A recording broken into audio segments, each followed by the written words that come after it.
पहले सरकार ही लूट मचाती थी, तो कहां से परिवर्तन हो जाता है? कहां से परिवर्तन हो जाता है? फेयर प्राइस शॉप संचालकों को केवल कोसने भर से परिवर्तन नहीं होने वाला है।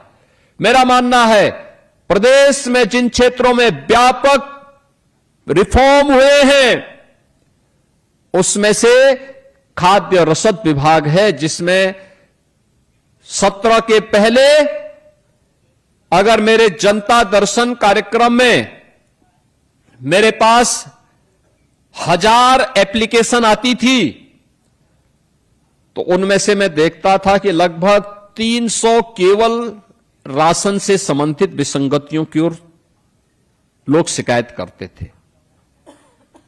और आज जैसे कि विभागीय मंत्री श्री मनोज पांडे जी कह रहे थे, आज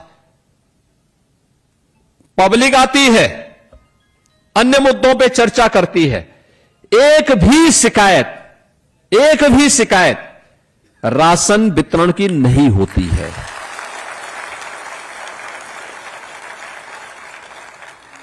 यह आपका सम्मान है, यह है आपका सम्मान,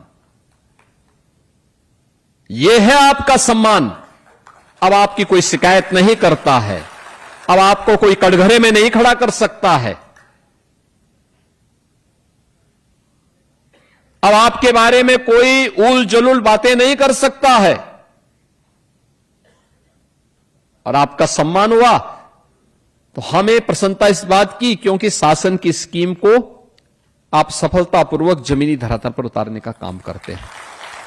तो हमें प्रसन्नता इस बात की होती है कि हमने जिस गरीब के लिए जो चीज उपलब्ध करवाई थी वह उस गरीब तक पहुंच गई है। और मॉडल आपने कोविड के दौरान तो किया ही, कोरोना के दौरान जब कोरोना था, उसका संक्रमण था, तब भी आप राशन वितरित कर रहे थे।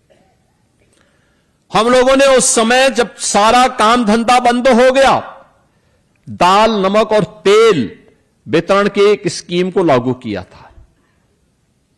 और मैंने देखा एक भी जगह से शिकायत नहीं आई थी, हर गरीब तक तेल पहुंचा था, नमक पहुंचा था और दाल भी पहुंची थी, हर तक पहुंच रही थी। अब कोई नहीं कर सकता गलत उसमें। इसका मतलब नियत सरकार की खराब थी, खराब लोग यहां बैठे हुए थे, इसलिए कार्य नहीं होने देते थे, खामियाजा आपको भुगतना पड़ता था। आज और वे आपका इंसेंटिव भी नहीं बढ़ाते थे, बढ़ाना भी नहीं चाहते थे। आज तो विभाग का प्रस्ताव जैसे आया तत्काल इसको आगे बढ़ा दिया गया। और मैं धन्यवाद दूंगा आपके संघ को, जिन्होंने अभी ज्ञापन के माध्यम से धन्यवाद भी दिया है।